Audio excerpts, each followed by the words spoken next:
আসসালামু আলাইকুম everyone. Happy new ইয়ার। আমাকে একটু জানাবেন আমাকে আপনারা ঠিকমতো শুনতে পাচ্ছেন কি না, আমাই অডিবল, আমাকে ক্লিয়ারলি দেখা যাচ্ছে কি না। অনেক দিন পরে আমি লাইভে আসলাম, ভাবলাম যে আপনাদের সাথে একটু গল্প করি, নববর্ষের শুভেচ্ছা জানাই। যদিও আমার নববর্ষের ওই যে টুংটাং টুংটাং করে সারাদিন যে মেসেজগুলো আসে সেগুলো আমার পাঠাতে একদমই মানে সেগুলো আমার পেতে একদমই ভালো লাগে না। আম, যে কোনো উইশই কেন যেন ভালো লাগে না, বাট যেহেতু আমি এখন একটা অফিসিয়াল জব করছি, আম, এটা এটা মেবি একটা কালচার, আমাকেও হয়তো পাঠাতে হতে পারে, বাট আমি পার্সোনালি আমি পছন্দ করি না। আম, কারণ গুড উইশ যারা করে তারা আসলে এমনিতেই করে, বাট ইটস আ কার্টিসি। বাট ওই যে বারবার মেসেজ করে করে করে করে টুং টুং টুং টুং, কালকে আমি সারা রাত অনেক তাড়াতাড়ি ঘুমিয়ে গিয়েছিলাম, অ্যান্ড তারপরে হচ্ছে সকালে উঠে ফোন অন করে দেখি এক গাদা এক গাদা মেসেজ, শুধুমাত্র হ্যাপি নিউ ইয়ার। তো দেখা যাচ্ছে আমাকে শুনতে পাচ্ছেন কিনা সেটা একটু জানাবেন। তারপরে আমি আপনাদের টুকটাক কমেন্টস পড়ব, চেষ্টা করব উত্তর দেওয়ার। ভালো কমেন্টস বলেন, খারাপ কমেন্টস বলেন, যেটাই করেন না কেন উত্তর দেওয়ার চেষ্টা করব। যদি খুবই অপ্রাসঙ্গিক হয়, যদি অশিক্ষিতর মতো করে যদি কোনো কমেন্টস কেউ করেন, চেষ্টা করব অ্যাভয়েড করতে, বাট আমি কথা দিতে পারছি না। অ্যান্ড ভালো কমেন্টস তো ডেফিনেটলি চেষ্টা করব উত্তর দিতে।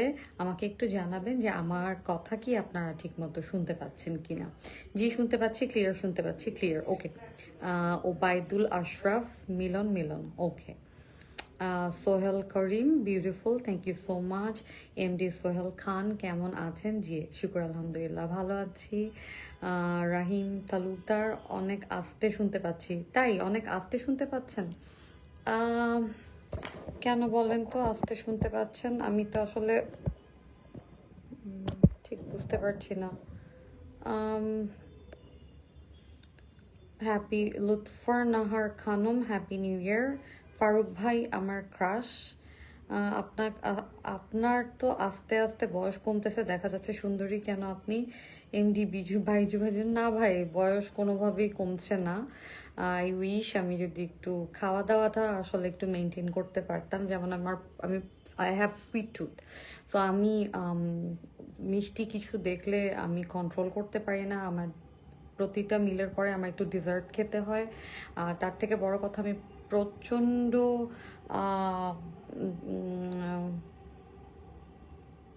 প্রচণ্ড হচ্ছে মানে কি বলে, চা কফি খাই, এটাও খুব খারাপ। আরিফ মজুমদার, ওমান থেকে দেখছি মিস প্রভা। তবে মজার বিষয় হচ্ছে আপনার আর আমার জন্ম একই সালের একই মাসের নভেম্বর 1989, আমি 88-এর ভাই। এনিওয়েজ, সোলাইমান আহমেদ, শুনতে পাচ্ছি, okay, thank you so much. I hope আস্তে আস্তে শুনতে পাচ্ছেন না, right? Roman Nazmul, happy new year আপু, 2026, জি happy new year. Subhash Das, very nice. Sadia Jahan, আমি চিটাগং। হ্যাঁ, আচ্ছা, আপনি চিটাগং থেকে বলছেন, হ্যালো। শিহাব হোসেন, সেই সুন্দর লাগছে, থ্যাংক ইউ সো মাচ। বিয়ে করবে না? ওকে, লেটস টেক আ পজ, আমি এই প্রশ্নটার উত্তর দিব। আচ্ছা ভাই, আপনার এই এই যে এইরকম কোয়েশ্চেনগুলো, যে এটা একটা ব্যাড ম্যানার্স, সেটা কি আপনারা জানেন? বিয়ে হবে কবে, বিয়ে হচ্ছে না কেন, বাচ্চা নিচ্ছ না কেন, ডিভোর্স হয়ে গেল কেন, আপনাদের কি মনে হয়? আমি তো একটা রক্তে গড়া, মানে রক্তে মাংসে গড়া মানুষ, একটা স্বাভাবিক মানুষ, মানে আমার যেদিন যদি আমার লেখা থাকে, উপরওয়ালা যদি আমার জন্য জীবনসঙ্গী লিখে থাকেন, একটা বিয়ে লিখে রাখেন, তাহলে তো অবশ্যই হবে। কিন্তু আমি তো যতটুকু জানি যে জন্ম মৃত্যু আর বিয়ে নাকি আল্লাহর লেখা। তো সেইটা এই অপ্রাসঙ্গিক কথা না ব্যাপারটা। এবং আপনাদের কেন মনে হয় যে আমাদের কোনো মানে হয় অনেকে, আমি সেটাও রেসপেক্ট করি, কেউ নাই চাইতে পারে, কিন্তু মানে এই ধরনের কোয়েশ্চেন করে কি আসলে এটা এটা তো একটা খুবই পার্সোনাল ম্যাটার। মানে আই হোপ একটা বয়সের পরে বাবা মারও আসলে এই টাইপের কোয়েশ্চেন করা মানে এটা বাউন্ডারি ক্রস করা বলে। কারণ আমরা প্রত্যেকেই সংসার করতে চাই, প্রতিটা মানুষই চায় তার একটা নিজের ঘর হোক, নিজের একটা সংসার হোক। তো সেটা যদি লেখা থাকে সেটা হবে, সেটা যদি লেখা না থাকে তাহলে হয়তো উপরওয়ালা উনি হয়তো সেটা আমার বেটারমেন্টের জন্যই হয়তো সেটা হতে দিচ্ছেন না। এখানে তো আমার আসলে কোনো হাত নাই। এই টাইপের কোয়েশ্চেনগুলো যে করেন, মানে বুঝে করেন যে এই টাইপের কোয়েশ্চেন করাটা একটা ইনডিসেন্সি বা মানুষকে ইউনো কষ্ট দেয়া বা ইউনো আমার এটা তো আমার আমি তো মানে একটা দুর্বলই পয়েন্ট। হ্যাঁ, তো সেই জায়গা থেকে আসলে এভাবে কোয়েশ্চেন করেন। তারপরে ধরেন এরকমও অনেক এক্সপেরিয়েন্স হয়েছে যে আম, মানে যেই যেই মানুষরা মানে হয় না বিয়ে করতে আগ্রহী হয়, তারপরে সেই মানুষদের আশেপাশের বন্ধু বান্ধব আত্মীয় স্বজন মানে কি টাইপের মানে তাদের শুভাকাঙ্ক্ষী হয়ে যায় যে যাতে করে এরকম একটা ডিভোর্সি মেয়েকে বিয়ে না করে। হ্যাঁ, তারপরে আত্মীয় স্বজনরা হঠাৎ করে খুব অন্ধ হয়ে যায়। যদিও আমি শুনেছি যে আমাদের রিলিজিয়ানে নাকি এই টাইপের অ্যাকিউজ না জেনে নাকি করা অনেক গুনাত, কিন্তু তারপরেও এরকম অনেক সময় দেখেছি যে কি যেন বলে যে কেউ যদি এরকম বিয়ে করতে আগ্রহী হয়, তার মা অথবা তার বোন বা আত্মীয় কাছের মানুষজন বলে যে ও তাবিজ করছে। আস্তাগফিরুল্লাহ, এটা তো অনেক বড় একটা গুনাহ। এবং এটা তো আসলে একটা শিক্ষিত মানুষ যে মানে আল্লাহকে বিশ্বাস করে, যে নামাজ পড়ে, যে বিশ্বাস করে আসলে সৃষ্টিকর্তার সাথে কানেক্টেড থাকার চেষ্টা করে, সে তো খুব ভালো করেই জানবে যে এই এই যে একটা গুনাহ, এই গুনার তো আসলে কোনো মাফ নাই। কিন্তু তারপরে আমরা এই টাইপের অ্যাকিউজ করতে খুব পছন্দ করি। মানে একটাবার একটু তখন আমার দিকে তাকায়ও না যে আমার কি আসলে কাউকে তাবিজ করতে হয় কিনা। মানে এনিওয়ে সরি, জোকস অ্যাপার্ট, এ ধরনের কোয়েশ্চেন আমার মনে হয় আপনি ভবিষ্যতে আর কখনো করবেন না, আমি আশা রাখি। আমাকেও করবেন না, নিজের আত্মীয় স্বজনকেও করবেন না। কারণ এই ঘটনাগুলো আসলে একান্তই আল্লাহ তার নিজের হাতে কিছু পাওয়ার রেখে দিয়েছেন, এবং সেই পাওয়ারটা শুধুমাত্র সেই অ্যাপ্লাই করতে পারে। এটা যদি আমার জন্য লেখা থাকে হবে ইনশাল্লাহ, আর যদি না লেখা থাকে তাহলেও শুক্র আলহামদুলিল্লাহ, it's for my betterment. Okay, Apon Ahmed, ওরে কিউট হাসি রে, thank you so much. MD Imran Hossain, আলহামদুলিল্লাহ আপু, শোনা যাচ্ছে, কেমন আছেন? জি শুক্র আলহামদুলিল্লাহ ভালো আছি। আবদুল্লাহ আরফাত, প্রভা আপু হ্যাপি নিউ ইয়ার, ধামরাই ঢাকা থেকে দেখছি, কমেন্টটা পড়লে কৃতজ্ঞ হব। লাইভের শেষে কাইন্ডলি হাদি হত্যার বিচার চেয়ে শেষ করবেন। মনে থাকবে কিনা জানি না, তবে অবশ্যই আমি হাদি হত্যার বিচার চাই। আমার মনে আছে উনি যেদিন ওনার যেদিন উনি শ্যুট হয়েছেন সেদিনের পর থেকে আমি তার প্রতিটা ইন্টারভিউ, ওনার চিন্তাধারা, ওনার চিন্তা চেতনা, যে একটা মানুষ কালচারালি কতটা রিচ এবং তার চিন্তা ভাবনা কতটা সুন্দর, সেটা আমার খুব ভালো লেগেছে, খুবই অ্যাপ্রিসিয়েট করেছি। আর যেদিন আসলে হয় না যে খুব কাছের মানুষ অনেক কষ্ট পাচ্ছে, মৃত্যুই হয়তো তার জন্য খুব বেটার কিছু, মানে হয় না একটা সময় মানুষ যখন একদম ক্লিনিক্যালি ডেথ থাকে বা আইসিইউতে থাকে, অনেক কষ্ট হয় কিন্তু এত মেশিন টেশিন দিলে। আমরাও আসলে প্রত্যেকেই জানতাম যে উনি উনি যদি বেঁচে যেতেন বাকি জীবনটা আসলে ওনার অনেক কষ্ট হতো। যে মানুষটা এত সুন্দর করে দেশ নিয়ে চিন্তা করে, অন্য 10 জনের থেকে অনেক আলাদা করে চিন্তা করে। আমি মানে আমরা যখন বলেছি এই দেশের কিচ্ছু হবে না, সেই সময় এই ছেলেগুলো কত আশার আলো আমাদেরকে দেখিয়েছে। অবশ্যই।